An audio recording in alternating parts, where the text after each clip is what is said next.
미국 철강 산업의 상징과도 같은 US 스틸을 일본 기업이 손에 쥐게 됐습니다. 트럼프 미국 대통령의 조건부 승인으로 일본 제철이 미국 시장에서 경쟁력을 높이게 된 건데요. 주요 철강 수출국 중 하나인 우리로선 트럼프 대통령 취임 이후 높은 관세를 적용받은 상황에서 다시 한번 비상이 걸렸습니다. 박소희 기자가 보도합니다. 1901년 카네기 제철을 기반으로 탄생한 미국 철강 산업의 상징 US 스틸. 이 회사가 이제 일본 제철의 품에 안기게 됐습니다.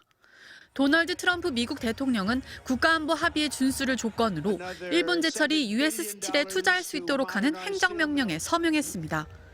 국가안보 합의에는 미국 정부가 안보가 침해당했다고 판단할 경우 거부권을 쓸 수 있는 지분율인 이른바 황금줄을 갖는다는 내용 등이 포함된 것으로 전해졌는데 구체적인 내용은 확인되지 않았습니다.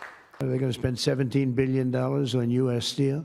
All the steel workers wanted it. It's 51% ownership by Americans. 일본 제철은 2023년 12월 인수 제안을 했지만 노조의 반발과 당시 조 바이든 대통령, 트럼프 공화당 후보의 반대로 어려움을 겪었습니다.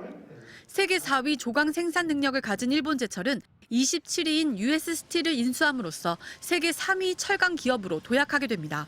문제는 한국 철강 업계입니다.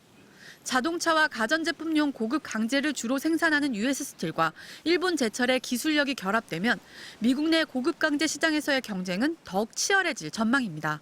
일본 제철이 가지고 있는 기술력이라든지 자본력하고 미국에서의 US 스틸의 생산 능력이 결합이 되면은 한국 수출의 대체 가능성이 좀 높아진다는 점에서 위협적이라고.